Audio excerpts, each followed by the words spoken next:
Hello guys, আজকে আমরা দেখব কাল্পনিক সংখ্যার বড় বড় সূচক কিভাবে করে নির্ণয় করতে হয়। এটা বেশিরভাগ ক্ষেত্রে এমসিকিউ সলভ করার জন্য কাজে লেগে থাকে। তো তোমরা তো স্বাভাবিক নিয়মে এটাকে করতেই পারো। তো চলো আমরা একটু দেখি অস্বাভাবিক নিয়মে কি করা যায়। আচ্ছা, ধরো আইকে তোমরা সবাই চেনো। আই হচ্ছে √(-1). তো এই জিনিসটা নিয়ে পরে কথা হবে, √(-1) নিয়ে। এটার আসলে কেউ মান নির্ণয় করতে পারে না, এখন পর্যন্ত কেউ পারে নাই আর কি। তো তোমরা অবশ্য চেষ্টা করলে ভবিষ্যতে পারতেও পারো, তো এখন পর্যন্ত এটা কেউ মান নির্ণয় করতে পারে নাই। এটাকে এভাবেই রাখা হোক আপাতত। চলো আমরা দেখি এর বড় বড় সূচক কিভাবে নির্ণয় করা যায়। তো এখানে তো অনেকগুলো ডিজিট দেখা যাচ্ছে, তাই না? অনেক বড় একটা সংখ্যা আমরা দেখতে পাচ্ছি। চলো এখানে কিছু কমা টমা দিয়ে একটু বুঝি কত কোটি আছে বা কতটুকু আছে। সো এখানে একটা কমা দিলাম, তারপরে এখানে একটা কমা দিলাম, তারপরে এখানে একটা কমা দিলাম। তাতে কি দেখা যাচ্ছে? 12,34,56,789 আয়ের এত বড় একটা সূচক এখানে আমরা দেখতে পাচ্ছি। তো আয়ের সূচক নির্ণয় করার জন্য তোমরা সচরাচর যেই কাজটা করে থাকো সেটা হচ্ছে 4 দিয়ে পুরো সংখ্যাটাকে ডিভাইড করো। ডিভাইড করার পরে এটার যে ভাগশেষটা আসে, তাই না? ভাগশেষটা, এই ভাগশেষটাকে আয়ের সূচক হিসেবে তোমরা ধরে নাও। আচ্ছা চলো, এত বড় সংখ্যাটাকে 4 দিয়ে ডিভাইড করতে কিন্তু একটু সময় লেগে যাবে, তাই না? কি মনে হয়? সময় তো লাগাই উচিত। আচ্ছা, এই এত বড় সংখ্যাটাকে 4 দিয়ে ডিভাইড করবে না। সব সময় তোমরা যেই কাজটা করবে, শেষের দুটো ডিজিট, ডান দিকের দুটো ডিজিটকে তোমরা নেবে। সেই দুটো ডিজিটকে কিন্তু শুধু 4 দ্বারা ভাগ করতে হবে। ডান দিকের দুটো ডিজিট মনে থাকবে তো না? এই যে ডানের দুটো ডিজিটের কথা আমি বলছি, এই দুটো ডিজিটকে 4 দ্বারা ভাগ করবে। চলো একটু আমরা ভাগটা করে নিচ্ছি। এই সাইডে একটু আমরা রাফ ক্যালকুলেশন করব। সো 89, দুটো ডিজিট নিশ্চয়ই 89 আছে, তাই না? 8 আর 9। ওকে, দেন এটাকে আমরা 4 দিয়ে ভাগ করলাম। সো এটা 22 বার যাবে। সো এটা হচ্ছে 88। সো এখানে আমরা 1 অবশেষ পাচ্ছি। এই 1 অবশেষই কিন্তু অত্যন্ত গুরুত্বপূর্ণ জিনিস তোমাদের জন্য, তাই না? এই 1 অবশেষটাই হচ্ছে রিয়েলি আয়ের পাওয়ার।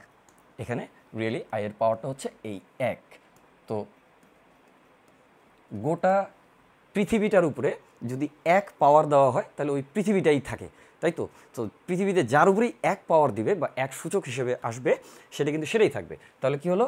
এটা আমাদের আই চলে আসলো। অলরাইট, দেন এটা আমাদের আই চলে আসলো। তাহলে I⁻, এত, এটা নির্ণয় করার জন্য, এত বড় একটা সংখ্যা পাওয়ার হিসেবে আছে আয়ের উপরে, এটা নির্ণয় করার জন্য পুরো সংখ্যাটাকে 4 দিয়ে ভাগ দেবার কোনো প্রয়োজন নেই। কি করবে? শেষের দুটো ডিজিটকে সবসময় 4 দিয়ে ভাগ করবে। ভাগ করার পরে এই ভাগটা খুব সহজ হবে।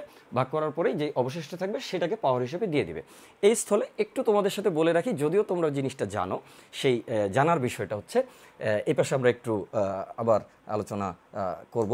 সেই জানার বিষয়টা একটু ভিন্ন কালার নিচ্ছি। এখানে দেখো, এখানে এই আমরা তো ভাগটা দেখলাম। এখন এই ভাগটা ছাড়া আরেকটা বিষয় আছে। বিষয়টা হচ্ছে যে আয়ের যে I⁻0, 1, 2, 3 এবং 4, এই কয়েকটা সূচক তোমাদের জানা আছে, তবু আমি তোমাদের সুবিধার্থে এখানে একটু লিখে দিচ্ছি।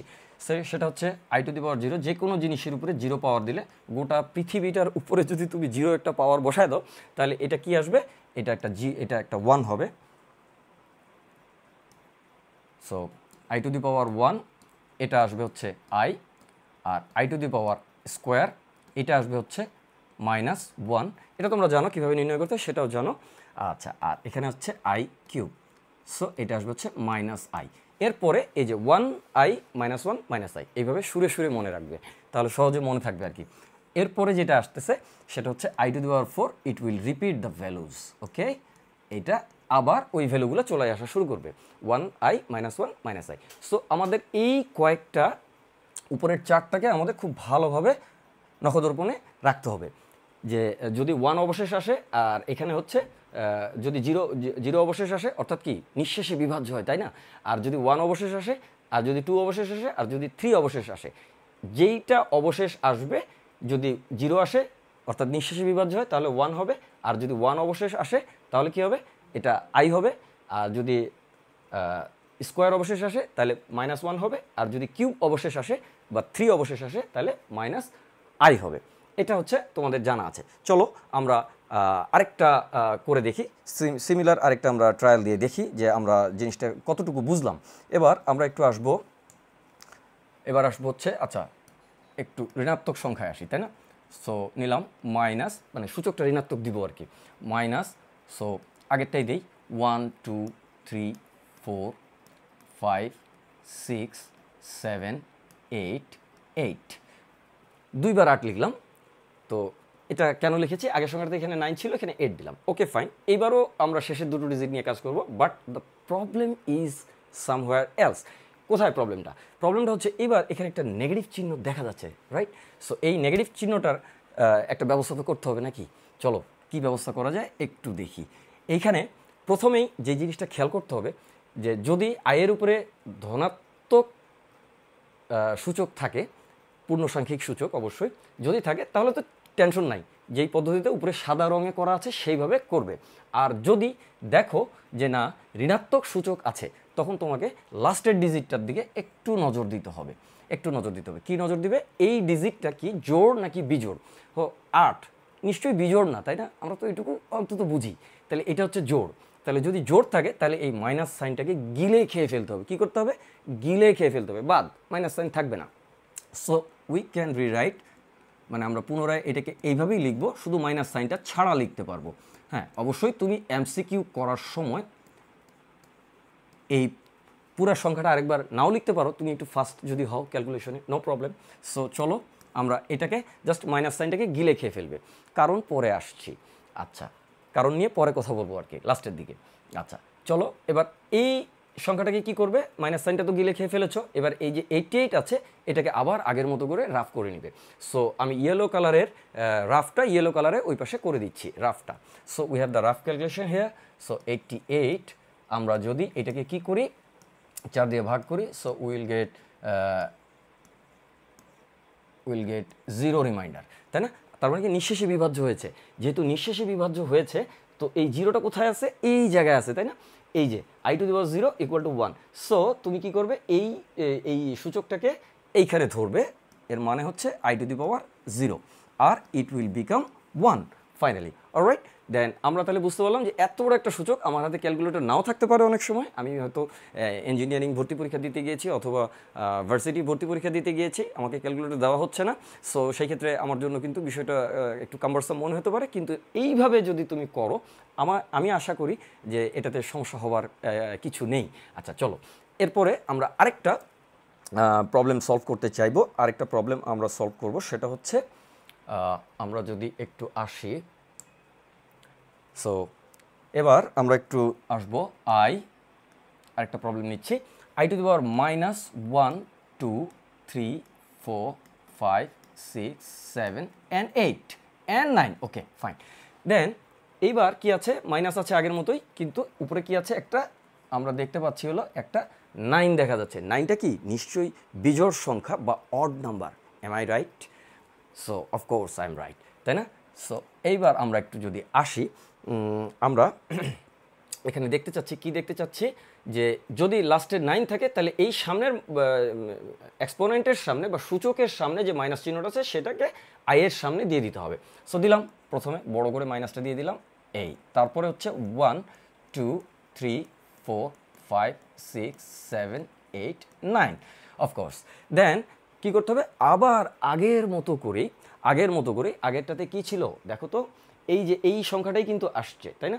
সো আবার আগের মতো করে এখানে 89 থাকার কারণে কিন্তু এখানে আই আসছে। 89 থাকার কারণে এই যে তোমাদের ক্যালকুলেশন, এই যে ভাগশেষ 1 সেইভাবেই আসছে। তো চলো আমরা একটু সেইভাবেই দেখি পরের স্লাইডটাতে কি করা যায়। তো আসো, এখানে আমরা দেখতে পেলাম কি আছে? 89, তাই না? 89। সো 89কে যদি আমরা আগের মতো ভাগ দিই একই আসবে। তো আমি একটু ভাগটা দিয়ে নিচ্ছি, অসুবিধা নেই, যদিও আগের স্লাইডে করা আছে। সো আমরা দিলাম 2 দিয়ে ভাগ করলে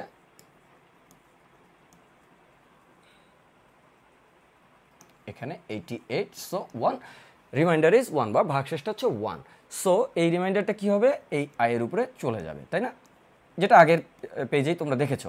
সো এখানে কি আসলো? Minus I. তাহলে এইভাবে আমাদের আয়ের উপরে যত বড় সূচকই থাক, আর সেটা ধনাত্মক থাক বা ঋণাত্মক থাক, পূর্ণ সংখ্যা হলেই তোমাকে আর কেউ আটকাতে পারার কথা না। এবার ছোট্ট একটু বিষয় নিয়ে আলোচনা করব। আসলে এই একটু ম্যাজিক্যাল মনে হচ্ছে অনেকের কাছে, তো যারা শিখতে চেয়েছো তারা এই পর্যন্ত শিখে ফেলেছো, তোমাদের পরীক্ষা নিয়ে আর কোনো টেনশন নেই। তবে কিছু কিছু অনুসন্ধিৎস মানুষ সবসময় থাকে, আমিও অনেকটা এরকমই ছিলাম একটা সময়। তো যাই হোক, তারা চায় যে হচ্ছে এখানে স্যার এইখানে কি করলেন, এই 4 দিয়ে লাস্টের 2টা ডিজিটকে ভাগ দিলে কি 4 দ্বারা বিভাজ্য হয়ে যাচ্ছে? সো সেই ব্যাপারটা নিয়ে কয়েকটা মিনিট আরও কথা বলবো, তারপরেই শেষ। আচ্ছা চলো আমরা একটু দেখি। ওকে দেন আমরা হোয়াইটে একটু এখানে দেখতে পাচ্ছি, হোয়াইট কালারে এটা কেন হচ্ছে। সো মনে করো প্রথম একটা সংখ্যা নিলাম 100, এটা ডেফিনেটলি 4 দ্বারা ডিভিজিবল বা 4 দ্বারা বিভাজ্য, এটা তোমরা সবাই জানো।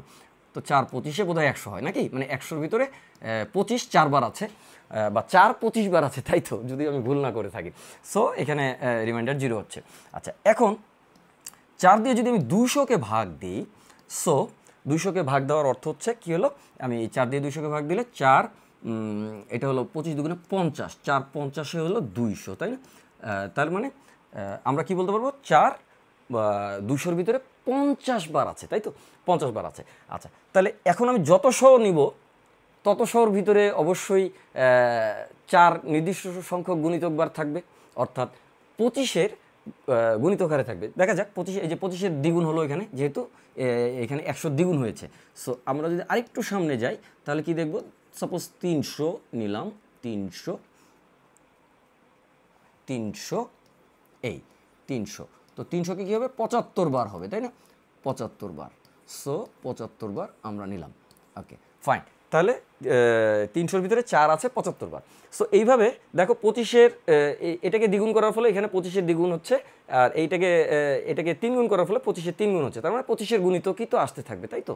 আচ্ছা আসুক, এইভাবে সুন্দরভাবে যদি চলে আসতে থাকে, এরপরে তুমি কি করবে, তুমি এখানে যত শ নাও, লাস্টে 2টা শূন্য মানে তো এখানে 3, 2টা শূন্য মানে 300, তাহলে এখানে যদি আমি এইভাবে লিখি, সাপোজ এই সংখ্যাটা লিখি, চলো একটু দেখি, 1 2 3 4 5 6 7, 7 পর্যন্ত লিখেছি, এই দুটাকে 0 0 দিলাম, তার মানে কত, এত শ। তাহলে অবশ্যই কি হচ্ছে, এত শ এর ভিতরে এত শ 25 কতবার আছে, নিশ্চিতভাবে বলা যায় যে 25 যেহেতু 100-র ভিতরে 4 বার আছে, তাহলে এত শ এর ভিতরে এত গুণন 4 বার আছে। অথবা আমরা এইভাবেও বলতে পারি যে এত শ এর ভিতরে 4 কতবার আছে, নিশ্চিতভাবে বলা যাবে যে 4 এত এর সঙ্গে 25-কে গুণ দেওয়ার পরে যে সংখ্যাটা দাঁড়াবে এতবার আছে 4। আচ্ছা এই বিষয়টা নিয়ে মাথা ঘামানোর কোনো প্রয়োজন নাই, আপাতত শুধু ধরে রাখো যে এই সংখ্যাটা 4 দ্বারা বিভাজ্য। কেন 4 দ্বারা বিভাজ্য, শেষে 2টো শূন্য থাকলে সেটা শ হয়, আর শ যেহেতু 4 দ্বারা বিভাজ্য, তাহলে 100 যেহেতু 4 দ্বারা বিভাজ্য, তাহলে এত সংখ্যাটা অবশ্যই 4 দ্বারা বিভাজ্য। আচ্ছা তাহলে যদি এত 4 দ্বারা বিভাজ্য হয়, তার মানে শেষে 2টা শূন্য থাকলে সবসময় 4 দ্বারা বিভাজ্য, তাহলে লাস্টের যে 2টা সংখ্যা আমরা দেখতে পাচ্ছি, দ্যাট ইজ 89, এই 2টা সংখ্যা যদি 4 দ্বারা বিভাজ্য হয়, তাহলে পুরো সংখ্যাটাই 4 দ্বারা বিভাজ্য হবে। অথবা যদি এই 2টা সংখ্যাকে 4 দ্বারা ভাগ করলে যত ভাগশেষ থাকে ততই ভাগশেষ থাকবে। আচ্ছা তাহলে এই জন্য আমরা লাস্টের 2টা সংখ্যাকে সবসময় নিচ্ছি, এই জন্যই কিন্তু আমরা এই যে 89-কে ভাগ করেছিলাম। সো আমি আর এখানে লিখলাম না, এটা লেখা আছে একবার। সো এই জন্যই কিন্তু আমরা 89-কে ভাগ করে দেখেছি, যেহেতু 89-কে ভাগ করার পরে 1 অবশেষে এসেছে, তার মানে ব্যাপারটা যা দাঁড়ালো সেটা হলো এই সংখ্যাটার সঙ্গে 89 অ্যাড করা আছে, এই পুরো সংখ্যাটা পেতে হলে 89 অ্যাড করা আছে, তাই তো।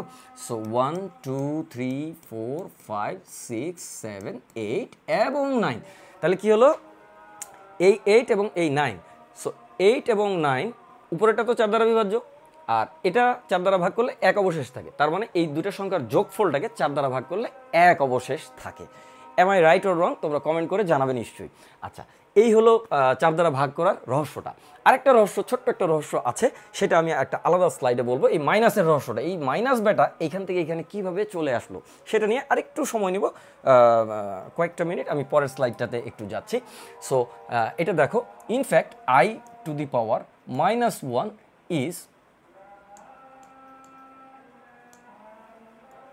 I to the power -1 means 1/i, তোমরা এটা সবাই জানো তাই না, -i 1/i।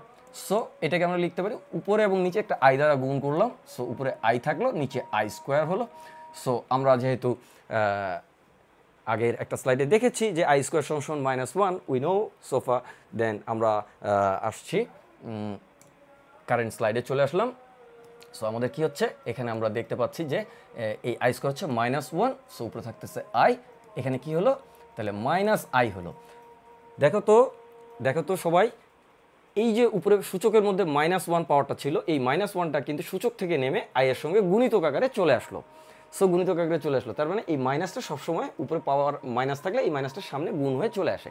এখন তুমি যদি যে কোনো একটা ছোট্ট সংখ্যাকে নাও, সাপোজ i⁻³ বা -3 যাই বলো, সো এইভাবে আমরা বললাম, তাহলে এটাকে কি হবে, প্রথমে তুমি এইভাবে লিখতে পারবে -i, তার উপরে হচ্ছে আমরা একটু ভেঙে লিখি আগে একটা লাইন, তাহলে বোধহয় তোমাদের জন্য বুঝতে সহজ হয়।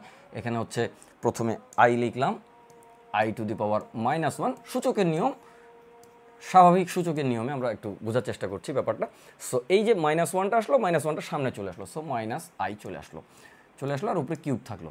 এখন যেহেতু এই সূচকটা বিজোড় সূচক থাকলে কি হয়, বিজোড় সংখ্যক মাইনাসকে গুণ করলে কিন্তু মাইনাস হয়, এটা তোমরা আমার চেয়ে অনেক বেশি পরিমাণ জানো।